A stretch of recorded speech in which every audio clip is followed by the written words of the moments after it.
Oke, konten kali ini kita akan bahas terkait dengan transfer update yang mana ada beberapa gosip pemain-pemain top yang akan pindah dari klub satu ke klub lainnya. Tapi sebelum itu kita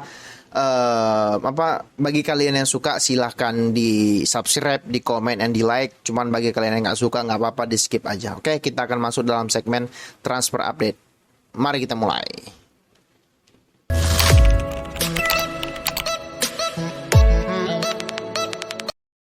Oke, berita pertama itu ada dari Erik ten Hag yang ngebet ngejar striker Atalanta yaitu Højlund. Gini, sekarang kan pertanyaannya, sehebat apa sih Højlund ini gitu? Menurutku ya, jujur aja aku belum pernah melihat Højlund bermain, belum pernah ngelihat dia bagaimana visi, bagaimana kontrol dan lain sebagainya dia. Cuman aku lihat ya highlight dia, kelebihan dia itu adalah yang paling terlihat adalah dari sisi counter attack, karena dia yang pertama masih muda, yang kedua dia masih belia juga, bisa dibilang masih 21 yang artinya dia memiliki pastinya adalah kecepatan, mobilitas gitu loh. Dia tipe-tipe striker, bukan tipe striker kayak aku selalu kasih contoh itu adalah Van Nistelrooy kayak itu, yang mana striker yang khusus ada di fox in the box, yang artinya fokus pada kotak penalti yang tidak ingin turun, yang tujuannya adalah ingin cetak gol. Nah, Højlund ini tipe-tipe pemain kayak, ya sebenarnya masih agak jauh sih, kayak Benzema lah gitu, yang mobile, yang selalu bermain di kiri, di kanan untuk membantu melakukan kombinasi kayak itu. Ya ini perumpamannya aja ya, bukan berarti dia sehebat Benzema. Oh enggak, masih jauh, masih ada 2 level di bawah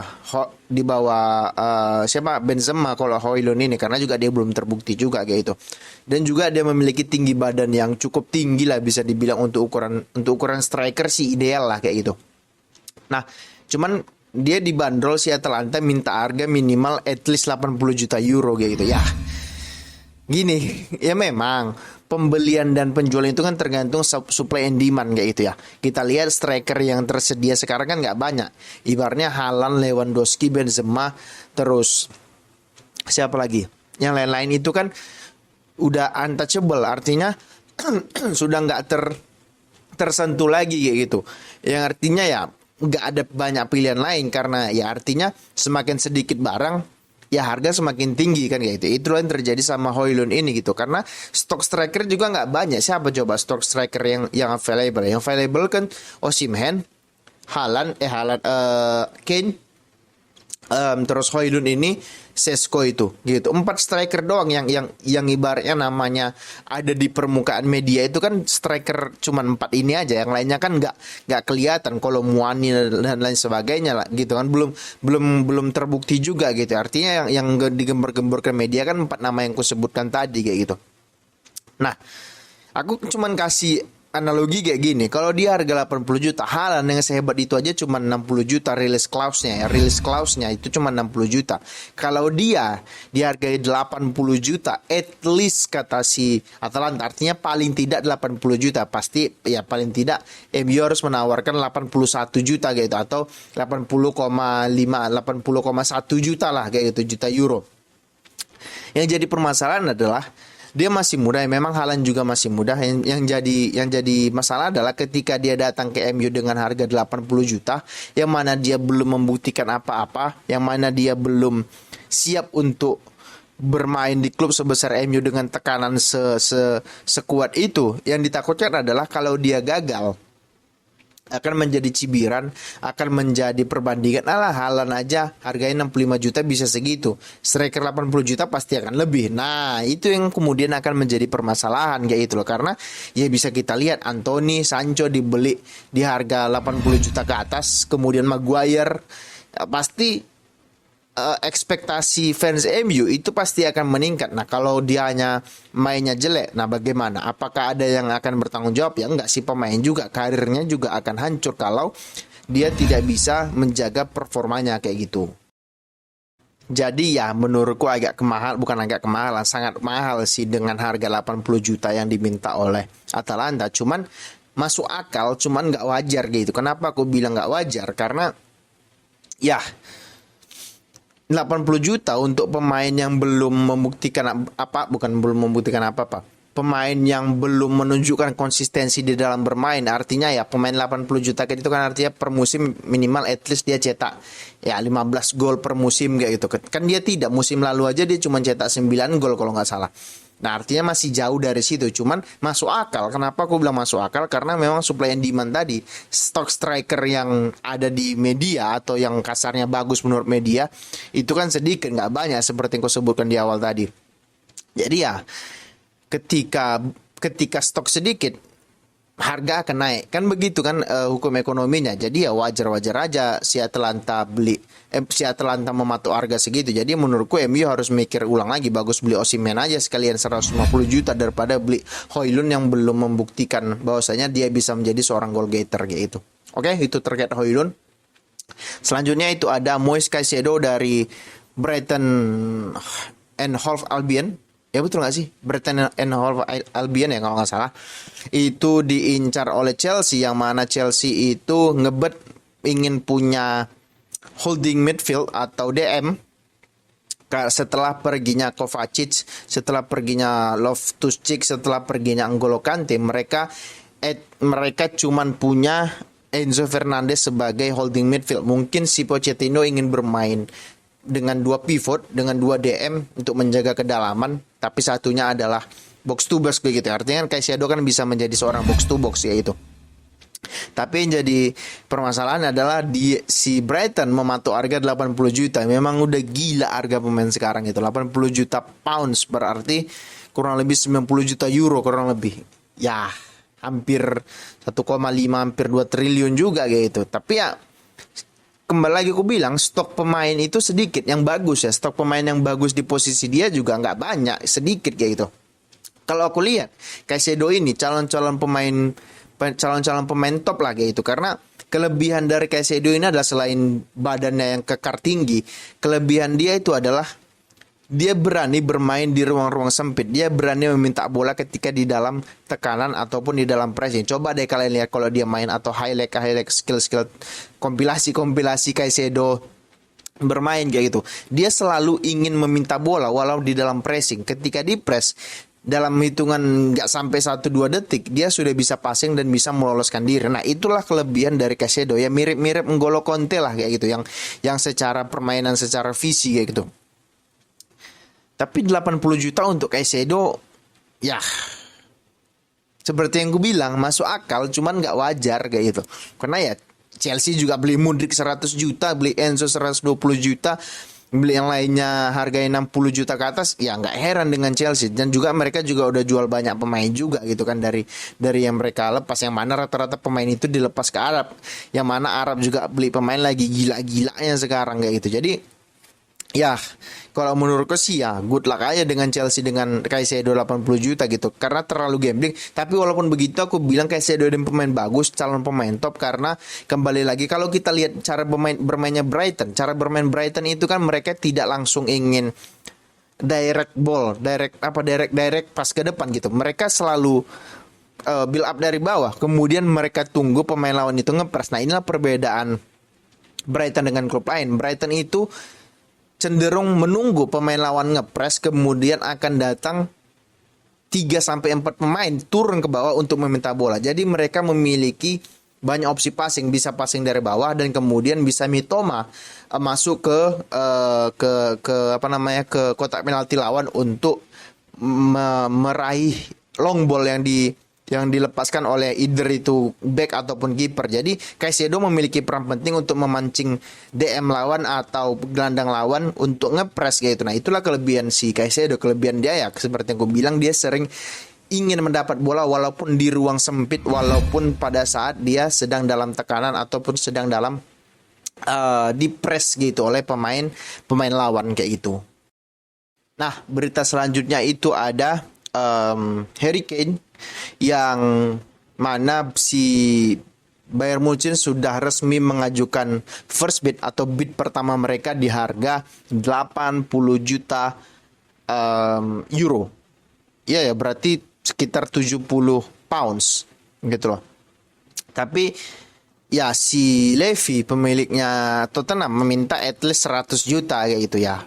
Kalau untuk Kane menurutku ya wajar. Dia sudah membuktikan at least 5 tahun terakhir dia bisa cetak minimal 20 gol di Liga Premier Inggris, liga paling kompetitif di dunia. Dia berhasil ya dalam 5 tahun terakhir kan nama Harry Kane itu ada di daftar top skor 1 ataupun 2 ya itulah. Walaupun di zaman itu masih ada Salah, masih ada Mane kayak gitu. Nah, di musim ini aja di zamannya ya kata bisa dibilang eranya Erling Haaland menjadi top skor, dia juga bisa bersaing walaupun agak jauh jarak golnya gitu, tapi tetap dia bisa cetak 30 gol di musim ini gitu di Premier League.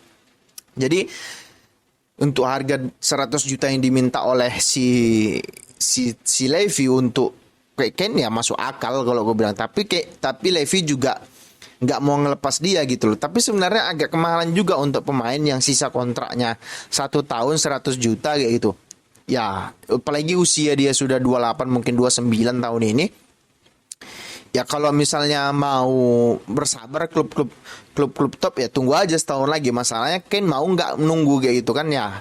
Kalau dia tetap di Tottenham Hotspur, apa yang akan didapatkan dia ya? Kembali lagi dia cuma dapat julukan legend aja, nggak dapat trofi, nggak dapat apa-apa kayak gitu ya.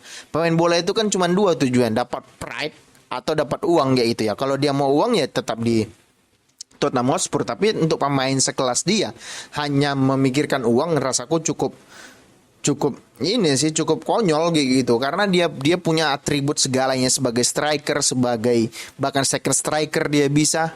Kalau dia nggak meraih apa-apa di dalam hidupnya ya agak gegabah juga keputusan si Ken ya. Tapi si Levy juga ingin si Ken bertahan, maka dari itu digodalah dia untuk memperpanjang kontrak dengan gaji 400.000 pound per minggu, artinya kurang lebih berapa ya? Kurang lebih 400.000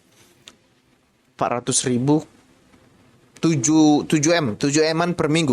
Gila juga kayak gitu, jadi sultan mendadak dia kayak gitu ya. Tapi kembali lagi aku bilang kayaknya itu mau pride atau mau uang gitu ya. Kalau dia mau uang ya dia stay di Tottenham kayak gitu. Karena ngapain cari uang di negeri orang, di negerinya sendiri juga uang udah berlimpah-limpah. Cuman kalau dia ke Bayern Munchen juga nggak punya striker setelah sepeninggalan Robert Lewandowski ke Barcelona gitu. Jadi ya memang ya udah pasti satu tempat itu udah pasti untuk Harry Kane gitu. Dan gelar Liga Jerman itu suatu hal yang niscaya bagi Bayern Munchen di Liga Jerman kayak gitu. Karena di musim ini aja mereka yang terseo-seo karena mereka juga nggak punya seorang killer di depannya. Sosok Harry Kane sangat tepat. Dia punya jiwa leadership, dia punya insting killer, dia punya visi yang bagus, fisik yang bagus. Jadi ya semua atribut yang dipunya Lewandowski dia juga punya gitu. Jadi menurutku ya kalau menurutku sih dia pindah aja ke Bayern Munchen gitu untuk menjaga nama dia, bahwasanya dia bukan hanya pemain yang bisa cetak gol tapi juga bisa menghasilkan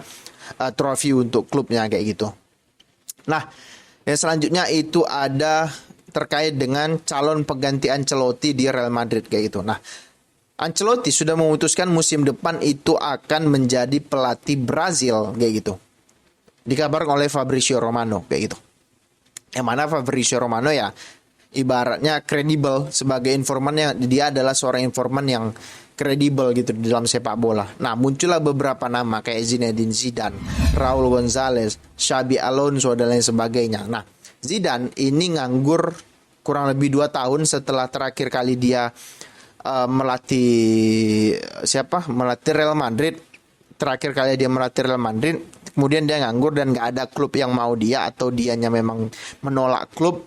Dia tidak ingin melatih lagi karena beban pelatih itu kan ini agak complicated. Dia bukan hanya menjadi pelatih, dia juga bisa menjadi ayah, menjadi psikolog, bisa menjadi psikiater bahkan kayak gitu. Jadi banyak hal-hal yang harus diperhatikan ketika ingin menjadi pelatih. Mungkin beban itu yang tidak ingin diambil oleh Zinedine Zidane beberapa tahun belakangan ini kayak gitu.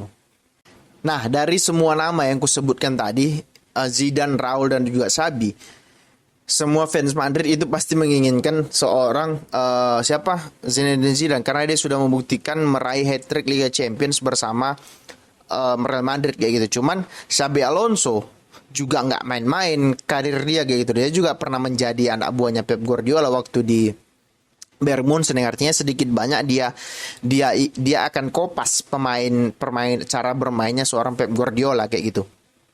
Nah, Xabi Alonso juga di Leverkusen bukan nggak main-main juga, permainan cukup cukup cukup impresif, cukup cukup menghibur lah cara bermain dia di Leverkusen kayak itu. Ya, kalau si yang begini deh. Madrid itu kan terkenal bukan menunjuk pelatih berdasarkan cara bermain gitu loh. Madrid itu terkenal dengan filosofinya menunjuk pelatih adalah pelatih yang bisa menghandle ruang ganti. Kalau urusan di lapangan ya udah selesai karena pemainnya berkualitas semua, pemainnya tinggal kasih aja bola, ya tinggal mereka gocek sana sini kayak gitu loh. Itu yang diperlukan Real Madrid untuk menunjukkan pelatih. Itulah yang diinginkan oleh Florentino Perez kayak gitu. Nah, kalau ingin bermain secara atraktif ya tunjuk Xabi Alonso. Cuman kalau ingin menguasai ruang ganti dan memberikan kebebasan kepada pemain ya tunjuk either itu Zidane atau Raul gitu. Karena Zidane juga legend di Madrid, Raul apalagi. Raul itu adalah pangerannya Madrid kayak gitu. Arti kasarnya pangeran benua biru sebelum eranya Cristiano Ronaldo dan juga Messi. Ya Raul menjadi pangerannya benua Eropa karena dia adalah top skornya Liga Champions sebelum era Ronaldo dan juga Lionel Messi kayak gitu. Jadi ya, kalau feelingku sih, kalau di antara tiga nama ini yang ada di berita ya, feelingku kalau nggak Raul ya Zidane kayak gitu. Karena aku nggak melihat Xabi Alonso itu akan menjadi pelatih Madrid karena satu, nama dia tidak begitu besar di Madrid, tidak begitu besar di Madrid. Xabi Alonso ini kan besarnya di Liverpool ya bisa dibilang. Di Real Madrid dia tidak begitu mencolok namanya. Jadi kalau Raul sama Zidane kan it's different kayak mereka sangat besar di Madrid, di Spanyol kayak gitu. Jadi ya kan itulah alasanku mengatakan kenapa yang akan menjadi pelatih Real Madrid itu kalau berdasarkan tiga nama tadi either Zidane ataupun Raul karena mereka memiliki sebuah modal untuk menjadi pelatih yang bisa memegang ruang ganti karena kasarnya adalah dia adalah pemain top di zamannya, dia memiliki wibawa, dia memiliki karisma di ruang ganti yang mana itu akan bisa ditularkan, akan bisa disegani oleh pemain-pemain Real Madrid yang terkenal egonya itu pasti besar karena mereka pemain bintang, karena mereka berada di klub yang dengan kasarnya adalah rajanya Eropa karena mereka meraih Liga Champions berapa udah 15-16 ya. Jadi ya menurutku harus butuh pelatih yang punya otoritas penuh kayak gitu. Nah, nama lain yang santer dikabarkan itu adalah Julian Nagelsmann. Nah, aku merasa juga agak berat Nagelsmann akan ke Madrid karena Nagelsmann bukan tipe pelatih yang gengge aja seperti Pochettino dikasih pemain ini ya udah urus. Ya kenapa dia dipecat di Bayern Munchen? Karena dia ribut dengan Salihamidzic dan juga Oliver Kahn kayak gitu. Karena dia selalu minta striker. Ya menurut manajemen si Munchen dia terlalu banyak nuntut gitu loh. Jadi makanya dipecat. Nah, kalau dia di Real Madrid akan begitu juga. Kita ketahui pembelian pemain di Real Madrid itu bukan keinginan pelatih tapi keinginan presidennya siapa itu Florentino Perez. Jadi ya akan kolaps juga nanti ujung-ujungnya si Nagelsmann dan juga si Florentino Perez. Jadi menurutku ya kembali lagi kalau nggak Zidane ya Raul kayak gitu. Oke? Itu dulu terkait dengan info update transfer update. Bagi kalian yang suka silahkan di subscribe, di komen, dan di like. Bagi yang nggak suka di skip aja nggak apa-apa. Oke? Terima kasih. Ciao.